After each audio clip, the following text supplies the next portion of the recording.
Oui, bien-aimé dans le Seigneur, to pesi lisusu Nzambe, merci. Nzambe oyo aza maître ya temps pe ya circonstance. Nzambe oyo asali biso faveur ko pesa biso mokolo lelo na émission na biso, émission na bino sur les temps de la délivrance. Moko ya ba émission oyo tozalaka nango chaque lundi, mercredi, vendredi à partir de 7h heure de Kinshasa. Elongo na mosali na Nzambe na bino, votre ndotologue, le pasteur Michel Shongo Katoka Ona Saka, pasteur na église Pentecôte, moko ya ba église ya communauté des ensembles de Dieu, église locale Espoir. C'est sur avenue Mawanga, numéro 32, commune de Bumbu, Kinshasa, RD Congo. Tika Nzamba Lola, Nzamba Pendi Soir, a Pambolelanga Bino Nyoso, bisika wapi libako epesami pona kolanda biso. Nzambe a Pambola Bino ba évangéliste Nyoso, oyo bo partageaka, pe oyo bo se manifestaka, ke tozana bino ensemble. Nzamba Pambola Mama Deborah, Nzamba Pambola Mama Janine, Nzamba Pambola Mama Chantal, Nzamba Pambola Mama Jemima, Nzambe a Pambola Mama Janine, pe a Pambolelanga bino nyonso oyo namoni déjà boza connecté. Shalom, shalom Papa Michel, shalom epai na bino kuna esika wapi boza déjà ya kokota bokoto na Facebook na biso ya Michel Katoka, pe tokozala na bino en direct na session ya sika oyo nkolo asali biso ngolu tobanda nkolo ya lelo. Tika ngolo Nzambe ezala likolo mabota na bino, et tika grâce ya mokonzi ezala likolo ya bavi na bino, et na mois oyo nkolo asali biso grâce, premier jour du mois, bolamu Nzambe elanda bino, bolamu Nzambe ezala na bino, pe bolamu Nzambe ezala favorable epai na bino nyonso. Bolamu atatande tozala ngo bosenga Nzamba mona bino. Shalom epai ya Mama Mami Dimanja, shalom Papa Michel, shalom pepa na yo kuna na États-Unis, pe na batu nyonso boza déjà connecté na États-Unis pona kolanda temps de la délivrance na session ordinaire ya sika o nkolo asali biso ngolu tobanda na mokolo ya lelo. Kimia na Nzambe na mabota na bino, pe kimia na Nzambe bisika nyonso bozwani. Nzamba Pambola bino oyo bozo partager déjà, merci na bino bozo partager. Nzamba Pambola bino nyonso oyo tozana bino ensemble na Facebook ya Michel Katoka, pe Nzambe a Pambola bino nyonso boza ko s'abonner massivement na chaîne na biso ya télévision ya YouTube Michel Katoka TV.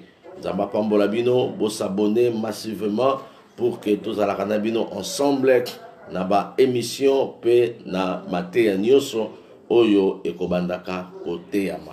Tika tosambela pona ouverture ya prière na biso, pe na sima tokokende malembe na lisungi ya Kolo Yesu Masia. Père éternel, au nom de Jésus, toza infiniment reconnaissant ya koloba merci et pana yo, le maître des temps et de toutes les circonstances. Au bateli, au kambi, au sungi pe au sali biso ngolo ya kopesa biso mokolo ya lelo, mokolo oyo bato ebele baluki yango na bavoi ebele bazwi grâce oyo te Nzambe. Ngai na bandeko na ngai tofuti mbongo epai na yo te po babenga biso bato, eza na makasi na biso te, eza na batitre na biso te, kasi mawa na yo likolo na biso Yawe nde osali biso faveur ya komona mokolo ya lelo. Tolalaki ebele, bamosusu batikali na bambeto, kasi biso tolamuki na kimia. Merci Père éternel pour na tango opesi biso toyoka maloba na yo. Molimo mo santu disposer mitema ya bana na yo, pe sala bango ngolu bakolisa kondima par rapport ya liloba na yo, dans le nom glorieux et précieux de notre Seigneur et Sauveur Jésus, nous avons ainsi prié. Amen, amen Amen. Tika nzambe amonelanga bino. Shalom, shalom. Eutie pa ya mama Tabita Mazamba. Kola pambola mama Tabita pe shalom. Esika wapi bozolanda biso na bokebi nyos. Temps de la délivrance, c'est le temps de la révélation. Temps de la délivrance, c'est le temps de la connaissance de la parole de Dieu. Vous connaîtrez la vérité et la vérité vous affranchira. Et si donc le Fils de Dieu vous affranchit, vous serez réellement libre. Molimo Monsanto asungela ngayo pe grâce ya mokonzi Yesu Masiya ezala likolo na yo. Nalobaka tango nyonso la délivrance dans la vie alukaka yango. La délivrance au sein de la société, au sein d'une famille, bien aimé dans le Seigneur, batelemaka po baluka yango. Et tango zo luka yango et yawa kosala yo pe ngolo aosala yo pe faveur ya yo okutana nango pe yo osimba ngo na maboko na yo.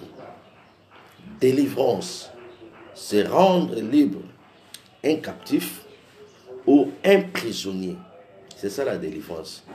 Kofongola, ko rendre libre mutu o azalaki ya kokangama, mutu o azalaki na kati ya prison spirituelle.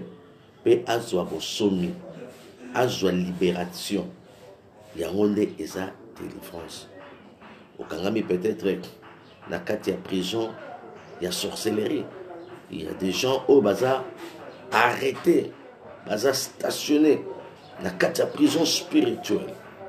Et prison spirituelle bien aimé, ceux qui déjà mutu aza ya kokangama, ceux qui déjà mutu aza saisi spirituellement.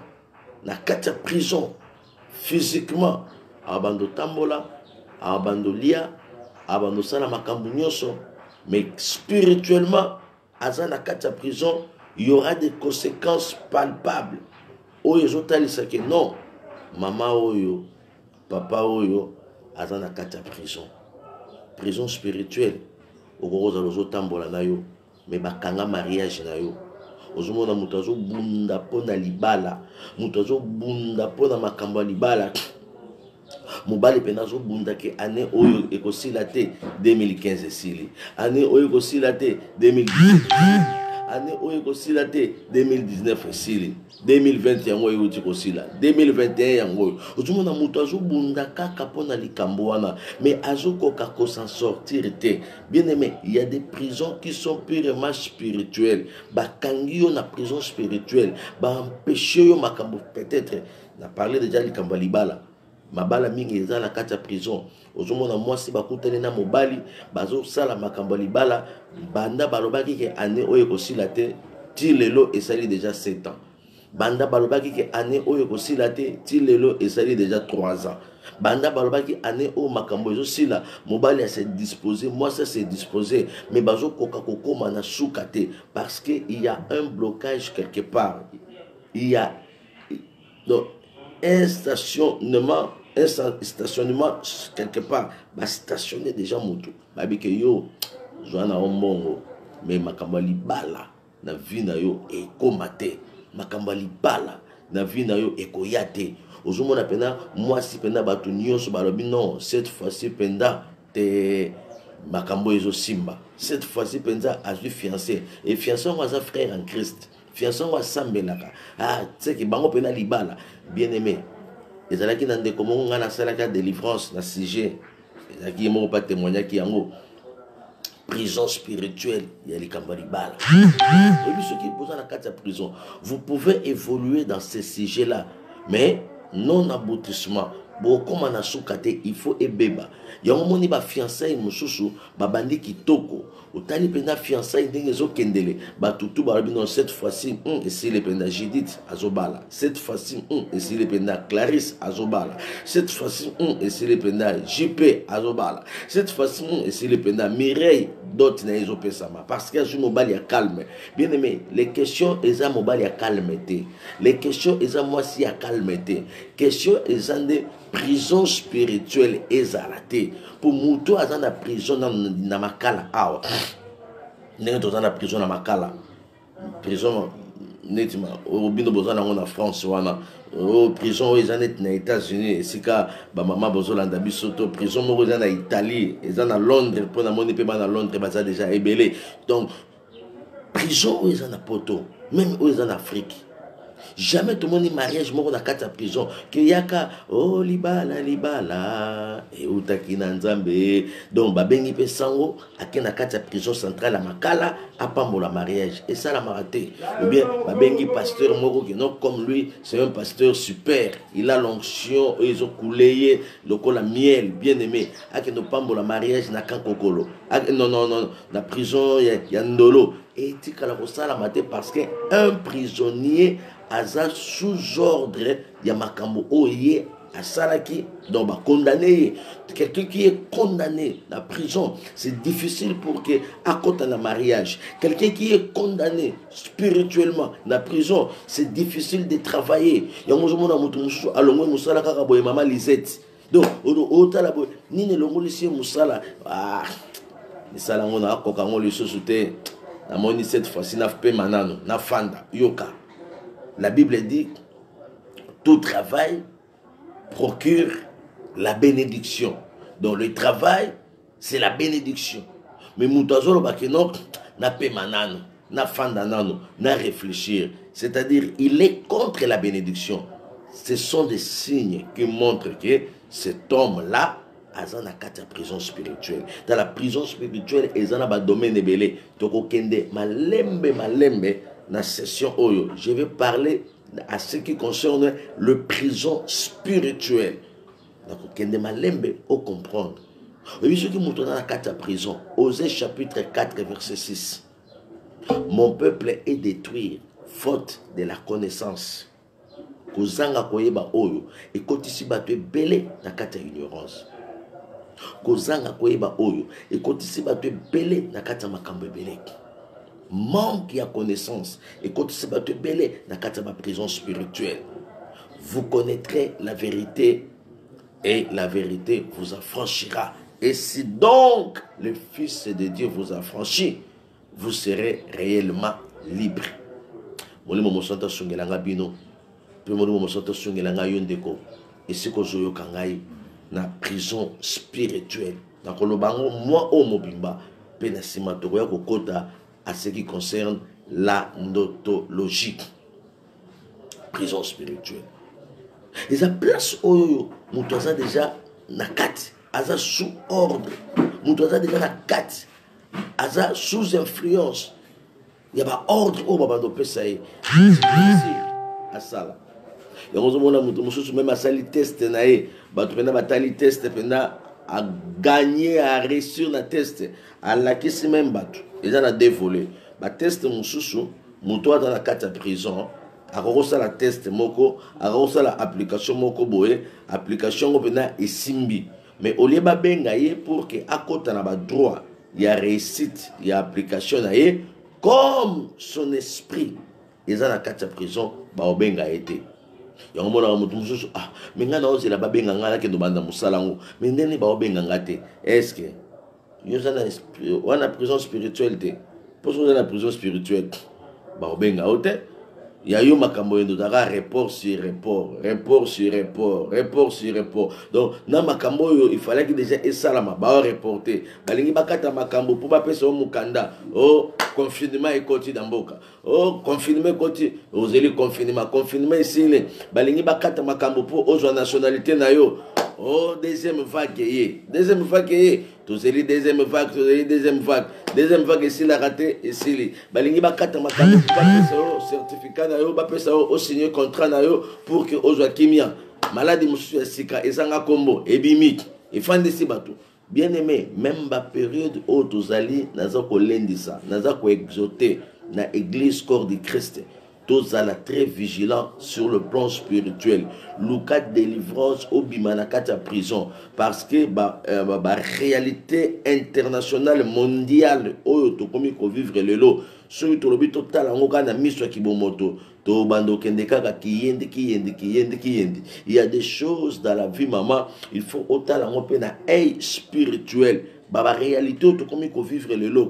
Bato bakomi ko tlongwa misala, bato bakomi ko kufa lokola basoso, bato bakomi ko kabwana lokola bajek, bato bakomi ko fanda la banda ko confinement eza na dictionnaire mais to tikala ko yebela ngo boyete mais cette fois-ci makambo yo to kanisa kite et komi ko yela biso ba projet et baby ba misala et baby ba projet à mariage et ça la malusu ndenge bato bakanisa kite parce qu'il y a pas d'entrée. Ceux qui entrent ça te barobalo na mbongo à côté ni bien aimé dans le Seigneur muta kalikila ki non na beta des voyages après des voyages dans ça la mariage ba voyage kangami c'est que libala pe kangami tant autres tozali papa tant autres tozali maman ils ont sous temps ya distraction te ils ont sous temps ya distraction te nzambe aza ko enseigner mokili na likambo moko na bata ya boye bien aimé un homme spirituel. Une femme spirituelle, à côté kana loyengete, à côté kana distraction te, mais à côté kana profondeur, il y a prière, il y a koyeba, quelle est la volonté de Dieu pour notre nation? Quelle est la pensée positive de Dieu pour notre famille? Qu'est-ce que Dieu pense pour ma fille? Bien aimé, ça ce n'est plus le temps de la distraction. Les attentes ya okena barte bakangi na babar les attentes ya okena soki wapite soki moni bazo kanga babiloko mosusu bien aimé peut-être nzamba zoye bakeno yo olungano na distraction masanga pour masanga wana e banayi ko bungiso makambo ebele ya kosala na vie yango moni même ba confinement o mama moko benga na États-Unis FC na pasteur nzamba pambola ngabi pona nini abi mobali nga bi magaliso te banda confinement ekota to tala na kabano tongo tipo kwa ngabi ya molimo wana oyo obande ko sambela nzambe kangola e moni peut-être nzamba za mettre à temps pour les circonstances biso to mona kaka confinement biso to mona kaka couvre-feu nzoka nzambe pe a restaurer ba couple belé na ba temps oyo ya ba confinement nzamba za souverain il est le maître des temps et de toutes les circonstances il peut arranger quelque chose pendant le confinement il peut arranger un couple pendant le couvre-feu n'est biso na Kinshasa 21h juste tout le monde na katanda. Restez chez vous. 21h juste. Ce qu'on a mis bal union so va à 23h30 0h. Au bako sarake musala ezalaki makasi. Nzoka musala ezalaki ba angle mususu. Bango nyonso bana bakomi komona bango. Ba couple mususu bana ba sepeli bakomi mona papa. Mais ba couple mususu bana pe basiliki po tango papa zoya lokola kanda il fallait qu'il aya 1h du matin ndenga mesana akomo ya 18h akomo ya 19h akomo ya 20h biso pena 21h barrière barrière na babis na barrière nyos barrière ba policier Kinshasa Congo GT toujours respecter couvre-feu ce que faut mutation avant moi la pena moi na moni papa parce que papa parce que musu bazo na bakanda ba koptu o bazalaki nango ba rendez-vous siko na ba embouteillage to komi nango na kini bien aimé yama na ebiso Kinshasa soko ye mikolo zala makasi mata moto nde likambo pour embouteillage à craquer mutu nyonso aokima pour que azonga ndako avant pour ceux qui ont combien à 18h olala na société olali na société na kiti olali na société confinement. Ce que mutu so ça l'effort que azonga mutu so ça l'effort que akoma ce que tant mutu so koma na kanda wana azalaki na rendez-vous na lilita na efi wana o azalaka na kota Selemba o na kota France azalaki na rendez-vous na tonton wana o azalaka na kota Bumbu o na kota Belgique azalaki na rendez-vous na quartier 1 na Sabanzete na fi wana o bamelaka ne moi miding misatu minei o na quartier 1 o na kota Hollande wana na se na kota Londres. Donc tu vois ba cop wana tout est simbité ya on a epsé même ba maman église lobby bo ça l'attention confinement oyo non couvre-feu oyo bo mona ngo malamu eza malamu pona intérêt na biso moko mais ba mibali misusu ba bazoya na ba kanda donc siko ba rendez-vous tout eza échoué ao bangaye azala na ngiringiri siko rendez-vous ezalaki na quartier 1 ezalaki na quartier 3 siko azotala 18h soki kangio na quartier 3 lelo okolala na société njili okolala na société ya matete okolala na échangeur na société munene donc siko aotala 18h wana na kende to na kende te na embouteillage te azongi na ndako bino bomoni kaka papa ye nzala esili nzoka papa zoya na kanda bakope erate azoya na kanda nzoka kuna lingaki akende ko dépenser nzambe empêcher abi ko kende ko dépenser te zwa mbongo wana bufuta ndako zwa mbongo wana sombela mwasi ata rouge à lèvres zwa mbongo wana sombela bana ata ba sandales ata ba téléphone au lieu d'aller jeter cet argent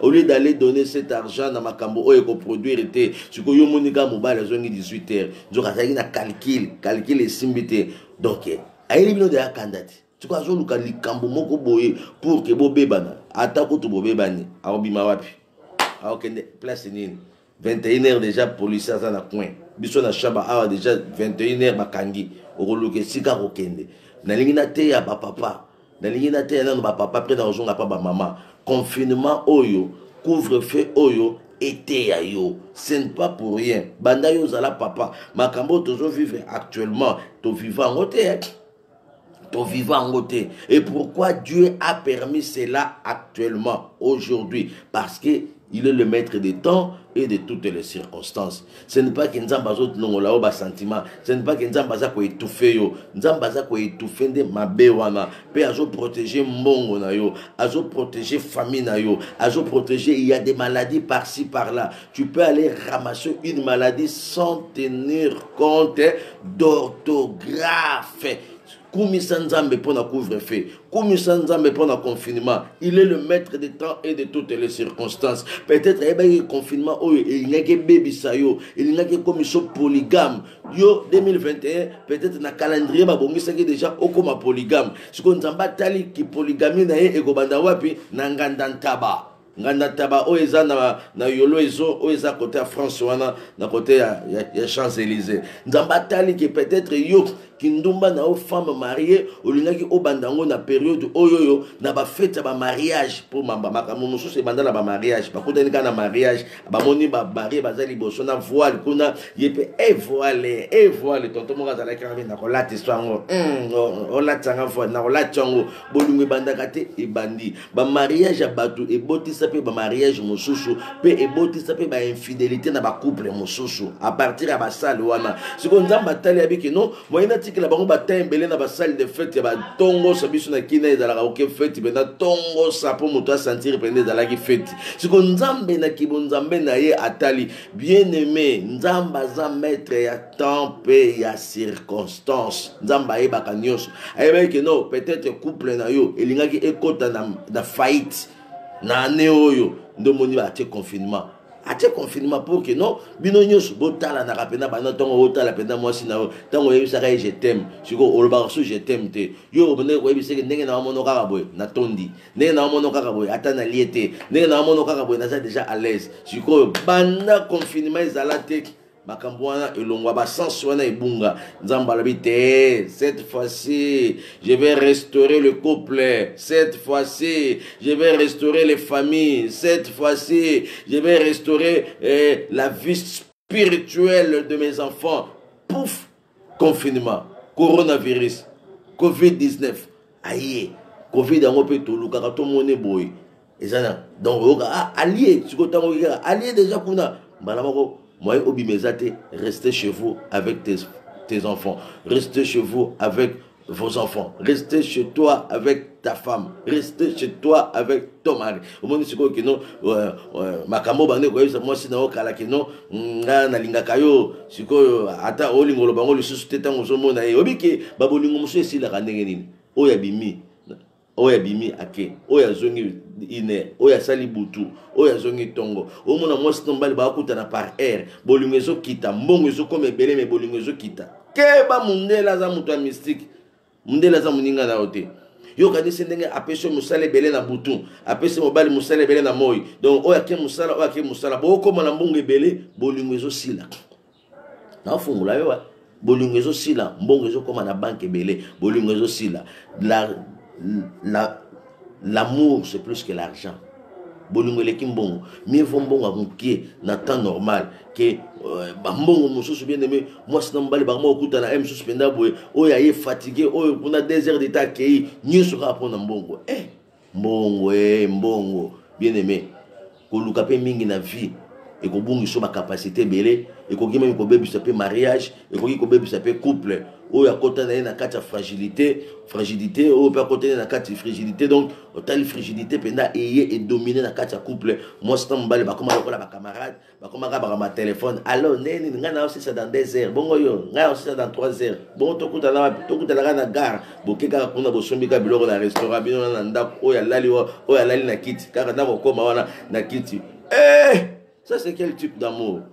Yango nzamba alobaki non tika kaka nasala kaka confinement oyo pour que bato basalaka na butu bapema bafanda mpe na mwasi na ye afanda mpe na mobali na ye afanda mpe na kati ya foyer na ye baoyo mpe bakendaka mpe na badistraction na dimine bango distraction covid-19 eye mpe kodimine distraction na kati ya bacouple na kati ya bafamille na kati ya mabota edimine distraction donc tout nalingi nayebisa bato ya baboite nalingi nayebisa bato ya babar bobetela bino mabaku te nzamba bafaso ebele asalaka makambo peut-être bar na moi mpe moto akoki koya ameli na ye mpe mais butu wana ebombaka makambo ebele mpo butu eza molili na kati ya molili mwasi ya moto na mobala moto bakozala place moko mobala moto aleki mwasi ya moto aleki bamonani te mpo na molili yango somoni baboyi makambo ya molili mikolo oyo ezaka juste mpo couple wana elingaki ebeba nzamba eza nzamba ya restauration nzamba aza nzambe ya bolamu azongisi bolamu mais toza contre cette pandémie toza contre ce virus tozotelemela yango butu moi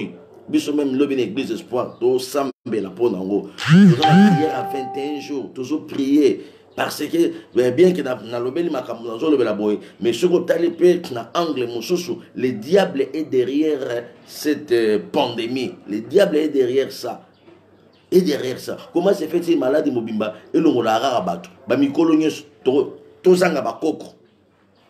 Donc biso to mona bakoko na biso ngako na chance à mona koko lolo na mona siko bana na biso ba ozana chance à mona bakoko na bango te po maladie mobimba so ozanga na 58 ans ememi yo ozanga na 72 ans OK ozanga na 64 ans et donc ezo maladie mobimba contre ba mikolo yo mona normal. Au moins, dans 10 ans, dans 5 ans, bano bakwana sima, ba osanga bakoko. Bando betaka ba histoire bakoko, o koko akufa na 62 ans. Nzoka biso to moni bakoko mususu lelo tina ba 98 ans, 99 ans, muto azali. Mais cette maladie est venue juste pour réduire la population. Bien aimé, il faut combattre cette maladie. La carte prière. Il faut tout téléméler yango bien aimé dans le Seigneur. La carte mabondeli. Et puis toujours mon a ba réalité par-ci par-là. Toujours mon a même ba calculer mon sur na Facebook, ba bazo calculer ya ba lettre. Toujours mon a ba makambo iso bima na kati ya pandémie oyo bien aimé. Ezali kambo moko, il faut tout talango penza na lisu ya molimo. Il y a une main noire derrière toutes ces choses. La population, réduction de la population. La Bible dit soyez féconds et multipliez-vous. Donc cette pandémie est venue juste pour réduire la population. Bien aimé. Nzamba nzamba ba famille, nzamba nzamba population, nzamba nzamba multiplication, nzamba nzamba division, nzamba nzamba multiplication. Cette pandémie est venue juste pour réduire les gens dans la famille. Ezolongo la bato makasi, ezolongo la bato to lingaka, ezolongo la bato to kontaka pa na bango, ezolongo la bato to tiaka confiance pa na bango. Bien aimé, il faut beaucoup prier. Tellement bondela. Tellement la prière. Dans la prison spirituelle, moi, au Mobimba. Mais tika le lona memayo par rapport à cette réalité que nous vivons mondialement. Tika nzambe asungela yo. Nazo fongola derrière cette pandémie, il y a une main noire. Il faut combattre cette main-là. Il faut telemela loboko wana. Tobela ba rime awawa. Tobela ba kosuko so makasi awawa. Tout le monde a l'autre côté. Mais les lots sont tika ka inti. Et sika bato baza tout le monde. Bon, on a la chance au matin à taxi, biso tika inti na solo na maman moko na église singa papa Michel inti mata kinga penda inti matinga penda awa na mo sala kaka bo na tune o sa bo point bi pour na tala ki degré ya taxi biso to kota ki wana so na tika inti mais moko na otchaka boye mpona boma mokusa inti wana na tiki boye na okapena eye pena teka inti tout le monde batalinga. Maman kanga masque convenablement nanga mono ki na son ce qu'on a bibon ba inti nyeso ya kala to mané ko sala kutu ngako to pasteur Michel na bané ko luka ba inti wana na rozo mo papier moko boye na to tuba na zolo po na sala ka inti wana na yo ka mo soulagement Shikoyo, sala inti na taxi bis. Tout le monde a boki miso talio. Maman, ngana okita awa. Ndeko moka yipsenga na kita pena na nzela. Na okende mama yemo, na zubisi na ngiringiri. Na okende mama yemo. Toko mikaka na victoire na kimpwanza. O na fanda ngine peme na beti inti. Na kipete na bi peut-être exam kusazolo. Après koto abeti inti ngabi o eza bataki. Le diable me cherche. Aïsanga pasteur Michel na kita pena na kimpwanza na zui taxi ngabi pona ni na bi ba inti koto na droite inti koto na gauche inti ngana katikati siko ba origine ba inti wana na yebi ngote donc mutu pena transport ezalaki calculé à kiti po azwa transport mususu pour que azanga retour à cause à inti.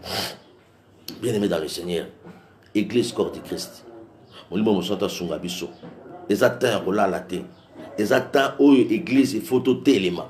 Ils attendent aux églises, il faut tout le kanzambe. Ils attendent au papa, il faut téléma. C'est le papa qui est le chef. Papa nous a chef à l'ibota. Nous a chef à l'ibota quand on a ordre été. Nous a chef à l'ibota na kolakisa mwasi na bana nzambe na yo. Na kolakisa mwasi na bana base na orientation à prière. Makambo ezo koma na mboka na biso na mokili to sali bien aimé. 20 ans to yeba kangote, 10 ans to yeba kangote, 5 ans to yeba kangote, 2 ans to yeba kangote.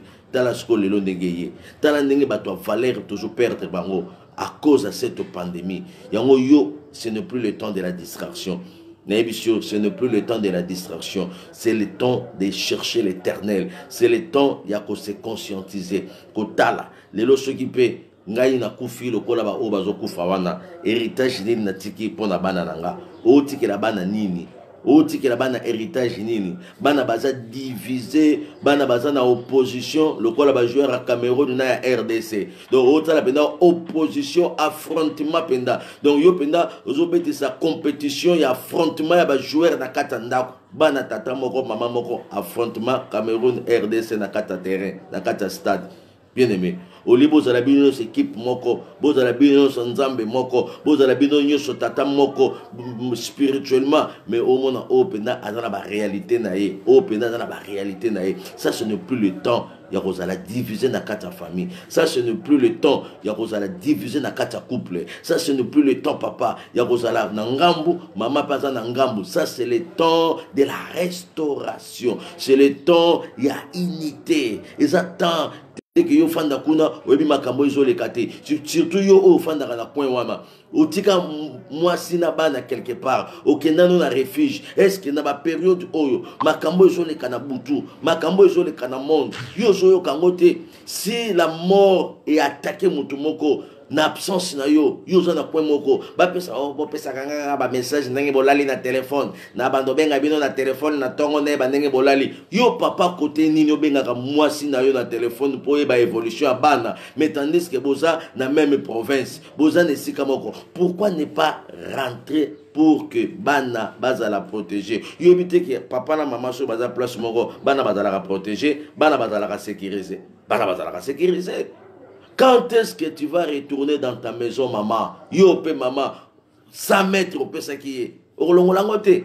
Tu go, akino kufa kuna tatabana no akufa kuna pona nini au pesa kaye 100 mètres. Oh, la police ebimisa kaye. Natan o penza yo, ozobenga sous la police ebimisa mobali na yo. Natan ya confinement, natan ya Covid.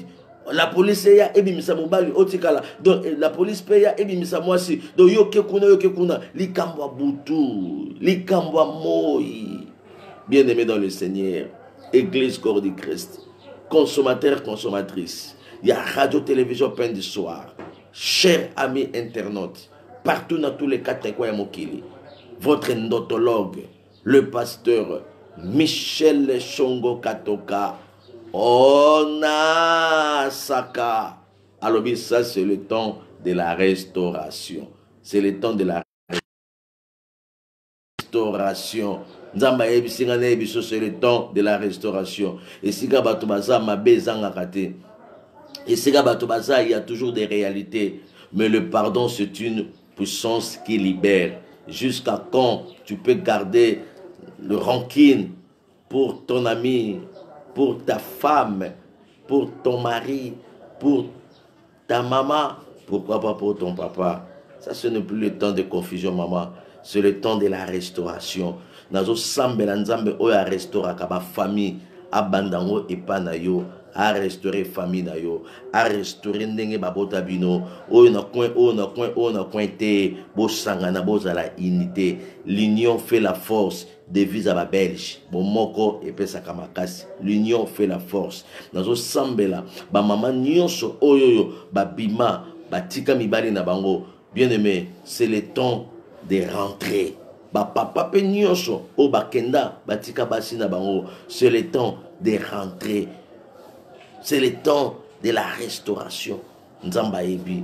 Oke kufa na libanda batu ba ebi ke o azaka na ye nzoka yo dejo bima. Tout le monde a dit que mais avant na Kinshasa to ebi ke bozalaka. Mais bino kuna na poto oya koma na nord oya koma na sud. Siko soki moko na bino akufi siko. Moko oya kolinga apesa biso rapport na Kinshasa. Omonete ke non okobundisa noko na bino ya njili na noko na bango kuna oya zalaka na kota kitambo. Omonete ke okobundisa de commune. Commune njili opesi bango pasi po ndeko na bango ya njili akufi et puis commune akuna opesi bango pasi po babungisi semeki na bango. Monite que non, on va rebondir ba oncle Pamba na Kinshasa. Po biso a na Kinshasa to ebike bozali. Bino kuna bokabwana. Lokola pe bino batapoto sekrende likambo, sekrende ko bomba. Nzoka ici déjà au bois qui sa moto abatu. Mais awawa sambla kaka. Siko so mo wa kufi na pandémie. Nana opesa sango. Alors na linkana epsa bino mwana na bino akufi. Mwana na biso akufi. Akufi ndenge nini? Ozangi explication. Siko kutana siko na famille ba mongo. Ba mongo ya bumba ya libinza ba ekonda bien aimé ba tete la openda kata kokombe kuna bato ya lubefu okoyoka kutana siko na famille ba luba penda ba kotinde la o kansonda kake ezanga mbula penda ebeti na 14h na hiver moi penda mupepa hiver kake penda ebeti pouf biso kake betaka na mbula bongo na hiver omeka ki bisika ba mekakate. Ce n'est plus le temps. C'est le temps de chercher Dieu. C'est le temps de réconcilier. La réconciliation. Eza moko ya bénédiction na kata foyer. Bana wana po bazala bien éducation ya kitoko. Il faut papa zala maman zala bobo kola bana ensemble.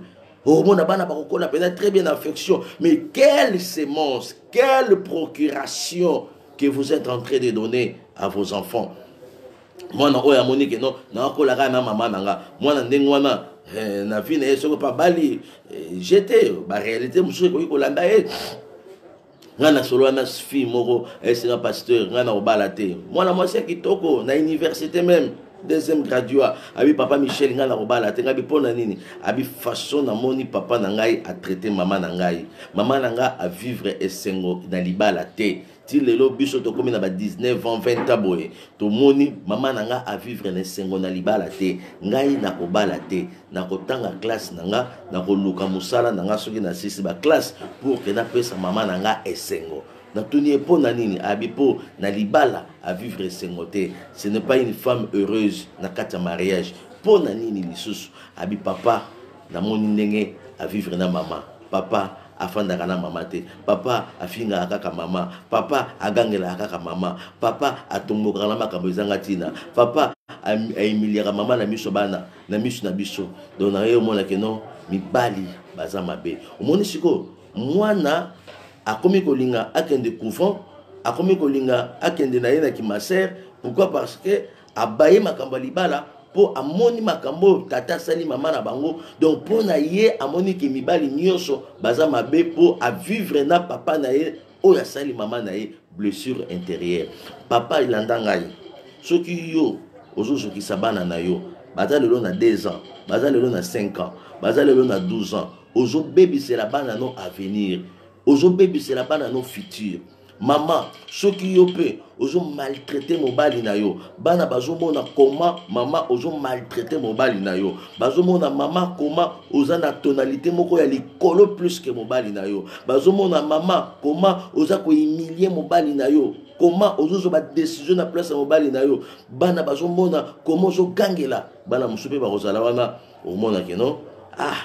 te ngape makamba libala rien pour façon papa maman agangelaka papa te nga na obala na ngate omoni okotisi moi eloko moko ya mabe epa ya bana yango o bana bazomona na kati ya ba foyer eza procuration yango il faut linga bana bamonaka biso biyokanisi batata na biso na bamama na biso babanda kobunda te babanda pe koswana mais tobanda koyeba te omona kuna na kati kuna makofi ezobetama na chambre bato na salon bazoyeba te mais ya bino koswana tina telefone tina ba sms tina koganga pena yo ndumba obenga mwasi no ndumba siko na miso bana obenga mwasi ndumba mwasi ça c'est quel ingénieur bana basi bana no ya basi baza wana obenga mama na bango ndumba siko omoni te que c'est une procuration ozo contaminer bana wana bakozana na respect pa ya mama na bango te nani a détruire bana eza papa yango nazo sambela nzambe ya restauration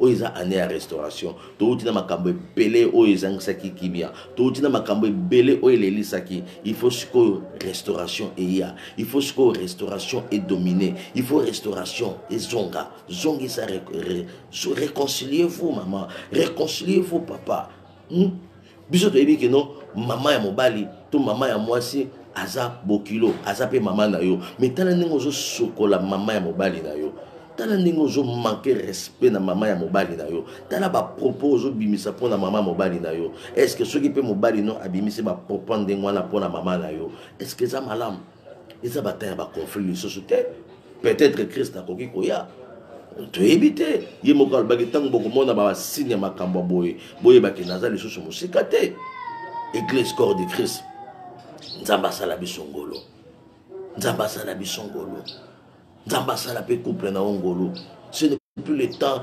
d'ingérer la femme na miso ya bato te ozolongola bilamba akorespecte mwasi na yo te mais ye bango na principe ya vie soki baorespecte mwasi na yo te indirectement mpe yo bazorespecte yo te yokanisi oza autoritaire ndenge ogangaka ndenge ofingaka ndenge otombokaka ndenge olobaka n'importe quoi quelque part ndenge bazorespecte ye te na famille na yo yo mpo kozala respecte te. La femme doit être sécurisée par son mari. La femme doit être protégée par son mari. Mais toi, tu es en train d'exposer ta femme. Ce n'est plus le temps d'exposer les femmes. Ce n'est plus le temps d'exposer les maris. C'est le temps de protéger. Parce qu'on ne connaît pas le demain. C'est que le lendemain, ils ont préparé les bisous pour éviter. Si Kamolimo mo santo a sungelanga bino nyos. Bisika bozalaki ebele pona kolanda biso faveur à tata nzambe ezala likolo na bino et na lancé déjà na mois oyo na kolobela sur le prison spirituel chaque lundi, chaque mercredi, chaque vendredi à partir de 7h heure de Kinshasa. Tous en abino ensemble nzambasa na biso kaka grâce connexion ezala malamu pour que tous ala kanabino en direct na mikolo nyonso wana nzamba pambola bino oyo partager message oyo na baninga mosusu pour que la bonne nouvelle de notre Seigneur Jésus-Christ epanzana ekende liboso. Et ceux qui famille ezana Kinshasa, l'église Espoir, c'est sur avenue Mawanga numéro 32 commune de Bumbu, Kinshasa, RD, Congo. Chaque mercredi, nous avons un culte enseignement. Chaque vendredi, nous avons un culte de délivrance. Chaque dimanche, nous avons un culte d'adoration de 7h à 9h30. De 7h à 9h30. 10h à 12h. Deux cultes Nabiso Yangwana de 7h à 9h30. 10h à 12h30. Tout ça dans l'église Espoir sur avenue Mawanga numéro 32 commune de Bumbu. Et nous avons 21 jours, il y a jeûne et prière. 21 jours, il y a jeûne et prière pour dédicacer l'an 2021. Chaque jour, tous de 17h à 19h. Chaque jour, de 17h à 19h. Ceux qui font mise à Kinshasa, Tinda Bango. Bango Balingara, Bazoba code. Bengaye, Doba Zoa code. Ils ont 10 chiffres. C'est comment code pour ce que le code bazarane sengo bato Kinshasa benga kaka lelo ndenge yoki matea benga ya Germaine zoa code ton Claude ton Roger ton Gaspard ton JP ton Kafunda ton Grégoire zoa bik o zoa code 089 89 19 374 au PC code sera tunio aux Amanigram to Western Union yo tunio ça combien de chiffres ils a 10 chiffres bien Western Union spirituel Western Union de la délivrance numéro à Pasteur Michel yangwana 10 chiffres benga numéro wana 10 chiffres même na WhatsApp même na normal au rejoyer 10 chiffres yangwana 089 89 19 374 yangwana 10 chiffres maman Lisette déjà a lancé en 10 chiffres yangwana yebisa bango babenga bakozwa Pasteur Michel pe na yebisa ici que église espoir ezali pe baya to sambela. Ça ce n'est plus le temps de la distraction to yebi ba manœuvre ninité o eza préparé dans monde spirituel pe ça 10 chiffres pe ça code à western spirituel numéro à Pasteur Michel akota na contact na biso toko landeli na prière toko sungai na mabondeli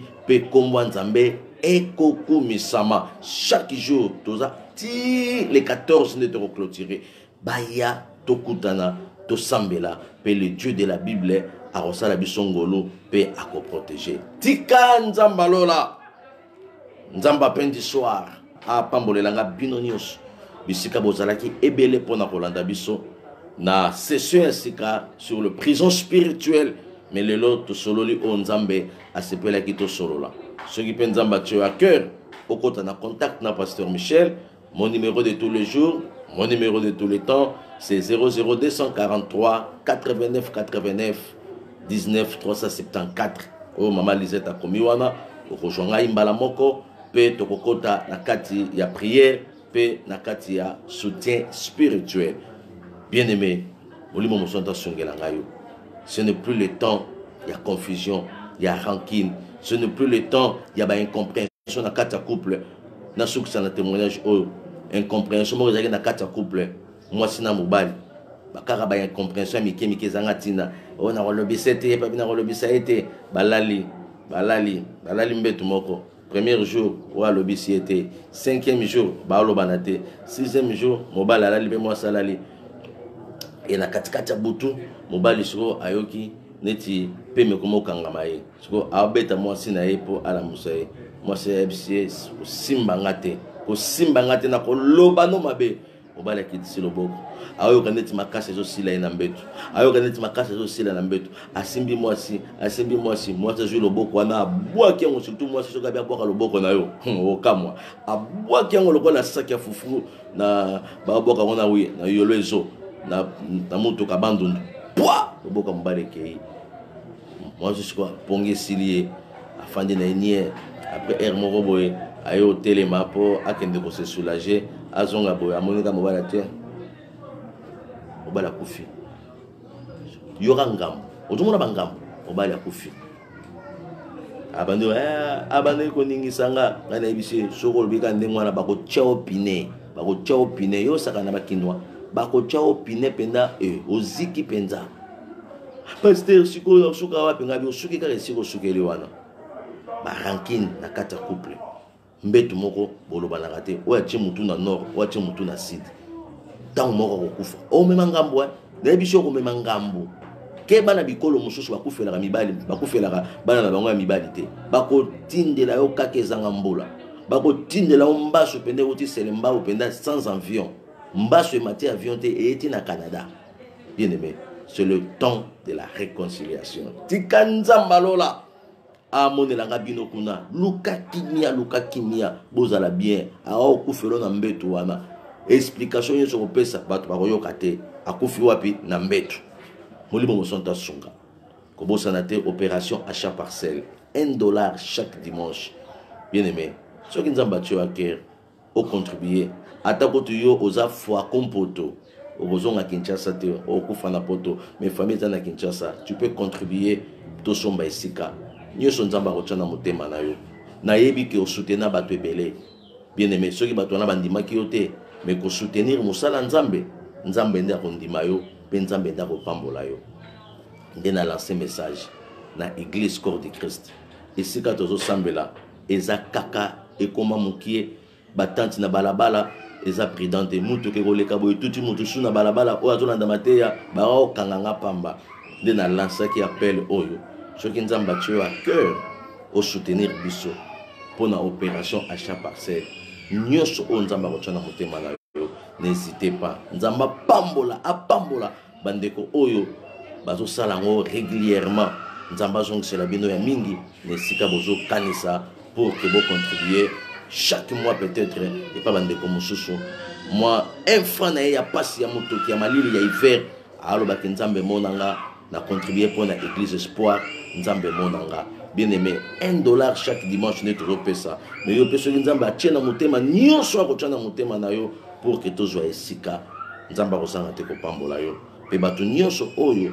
bakosambela na église oyo esombami na mbongo na yo bien aimé na livre de souvenirs kombo na yo ezali nzambe akose souvenir na yo akose souvenir na bana na yo mpe akopambola yo encore davantage au nom de Jésus-Christ. Ezalaki ya bino mosali votre ndotologue le pasteur Michel Shongo Katoka Onasaka depuis la République démocratique du Congo.